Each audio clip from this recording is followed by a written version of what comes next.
Hello, coucou à tous. Alors, me revoilà pour une vidéo un peu explicative de ce qui se passe en ce moment pour moi. Bon, alors, tout va bien, tout va très bien.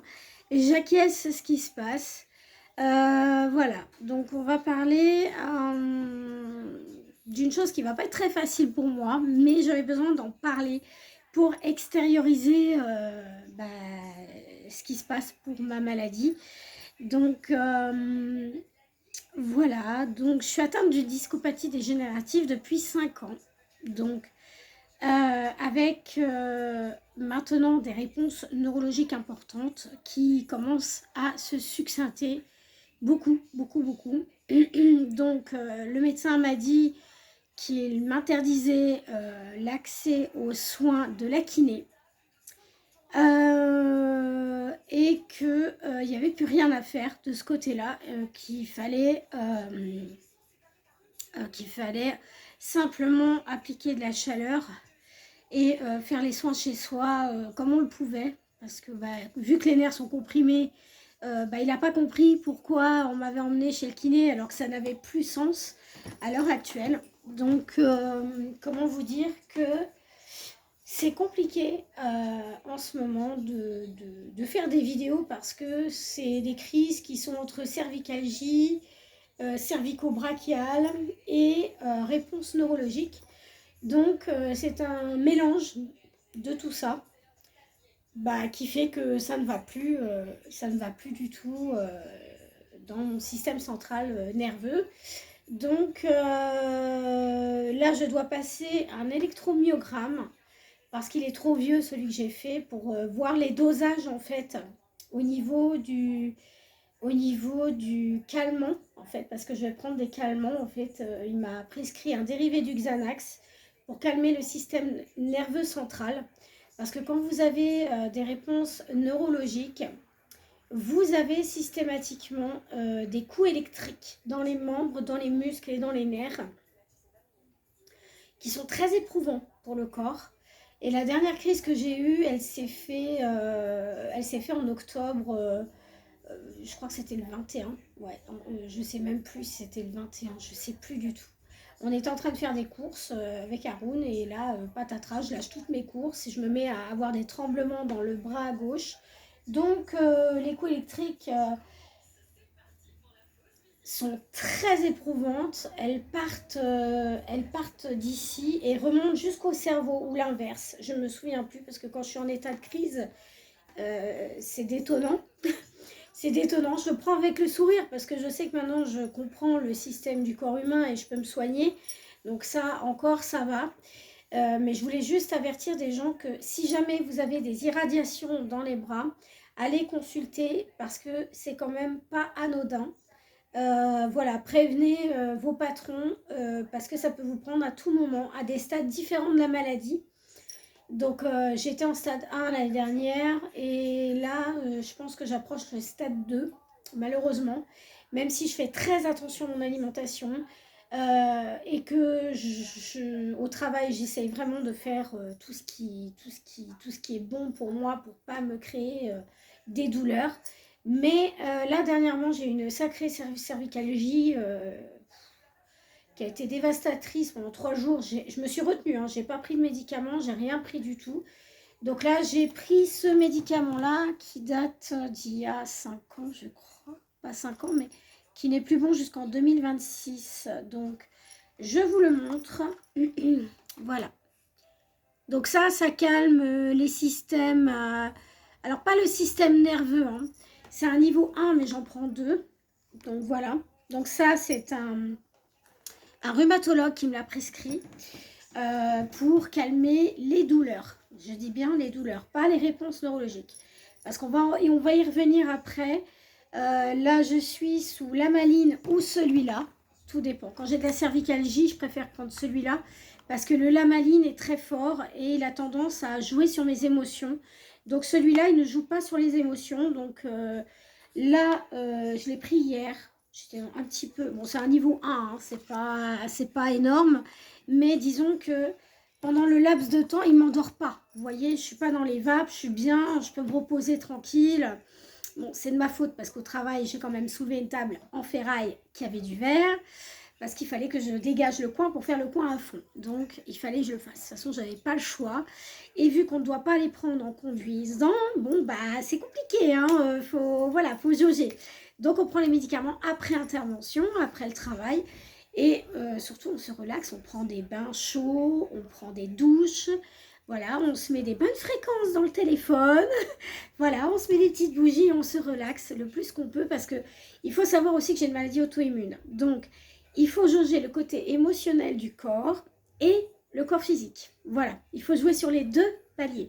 Parce que j'ai un hypothalamus très fragile, donc il faut que j'en prenne soin au maximum. Alors oui, je souris parce que prendre soin, c'est pour moi chouchouter le corps et l'esprit, le côté émotionnel. Donc je le prends avec le sourire parce que pendant ce moment-là, je me mets en phase de repos. Voilà, parenthèse fermée. Maintenant, on va parler des réponses neurologiques. Qu'est-ce que c'est qu'une réponse neurologique? Une réponse neurologique, c'est le système central au niveau de l'hypothalamus qui va envoyer des impulsions. Donc, il est déréglé complètement. C'est-à-dire que vous allez avoir des crises, pour ma part, moi, je vais avoir des crises toutes les 10 secondes. Quand je suis en crise, j'ai des coups électriques toutes les 10 secondes. Et la dernière fois, ça m'a pris en plein magasin. Donc, j'étais avec mon fils et j'ai tout lâché. J'ai tout lâché, mon corps tremblait, j'avais la tête qui... Voilà, j'ai ce rictus quand ça me prend toutes les 10 secondes. Et donc, on m'a mis sous le dérivé du Xanax. Alors, pourquoi le Xanax? Il n'y a rien de péjoratif, je vous explique. On doit prendre ce médicament pour stopper en urgence les effets. Voilà, parce que notre système central, nerveux central, est totalement déraillant. Parce qu'il touche les nerfs, qui touchent un petit peu ici la colonne vertébrale. Donc, ça va envoyer des décharges. Donc, je fais aussi cette vidéo pour la prévention. Si jamais vous savez que vous avez des coups électriques, que ça soit dans le bassin, que ça soit dans les jambes et que ça vous remonte au cerveau et que vous ne vous en sortez pas, surtout, allez voir un rhumatologue et un médecin parce que vous ne pourrez pas soigner ça toute seule. Ce n'est pas possible. Donc, c'est pas possible. On ne peut pas soigner tout seul de toute façon dans ces cas-là parce que ça touche les nerfs, voilà, le système nerveux central. Donc, si ça vous prend au volant, vous pouvez créer un accident. Si vous êtes au travail, vous pouvez vous casser la figure. Enfin, voilà, il faut que ça soit pris en charge. Ça, c'est clair, net et concis. Donc, voilà, je ferme la parenthèse. Voilà. Donc, comme je vous ai dit, je prends celui-ci. Voilà, quand j'ai mes cervicalgies, j'en ai un autre. Alors, attendez, je le cherche. Hop. Alors, celui-ci, alors c'est un niveau 2 celui-là. Donc, je le prends quand je ne travaille pas. Donc, c'est l'amaline. Voilà. Donc, tout ça, c'est sous prescription. Hein.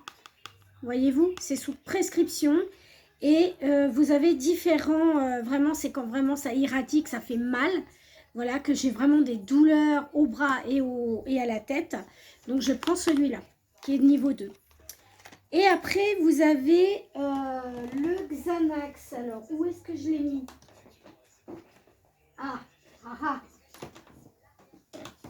Où est-ce que je l'ai mis? Je ne sais pas.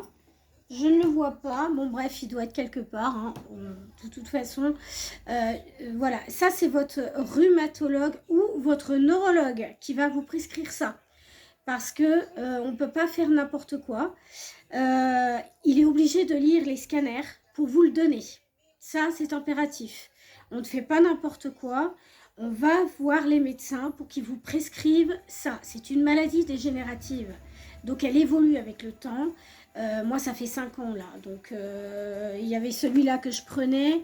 Je commence tout juste à prendre celui-là depuis l'année dernière. Donc, voilà. Mais je préfère celui-ci parce que celui-là me dérègle mon système émotionnel. Donc, quand j'en prends un peu trop de celui-là, comme je suis maladie auto-immune, je prends le Levothyrox. Donc, mon système endocrine de l'hypothalamus, voilà, qui gère mes émotions, est complètement déraillé quand je prends la maline. Donc, il faut que je fasse très attention. Donc, c'est pour ça que je vous avertis. Il y a certains médicaments où il faut être vigilant. Donc, pour l'instant, je prends celui-là. En cas de cervicalgie, Excusez-moi, je vous montre. Hop là. Voilà, voilà. Mais c'est sous prescription. Vous ne pouvez pas les acheter comme ça, je le rappelle. Hein. Voilà, allez voir votre médecin. Donc là, comme je vous ai dit, j'ai un examen à passer, un électromyogramme qui va déterminer mon taux, comment dire, si mes coups électriques sont assez, voilà, s'ils vont se rapprocher ou pas. Donc il va falloir jauger ça. Ça détermine aussi la faiblesse musculaire, parce que oui, pendant les crises, on est incapable de faire quoi que ce soit, hein, de toute façon. Donc, ça va déterminer aussi s'il n'y a pas des émergences neurologiques au cerveau aussi. Parce que ça va calculer votre afflux nerveux au cerveau. Donc, ça va regarder si il n'y a pas des lésions au cerveau. Voilà, tout simplement. Donc, c'est important de le faire. Je vais conclure sur du positif. Oui, mesdames, il y a du positif parce que vous pouvez vous soigner. Il y a des médecines alternatives, il y a des thérapeutes. J'attends de voir pour voir si je peux en avoir une. J'attends un petit peu pour voir si je peux rééquilibrer un petit peu tout ce qui est articulaire. Je vous en parlerai, ça c'est sûr et certain. Donc, voilà. Je vous laisse. Je vous souhaite une bonne journée. Je vais espacer mes vidéos le temps des examens. Donc, je reviendrai vous voir, promis. Gros bisous et prenez soin de vous. Bisous!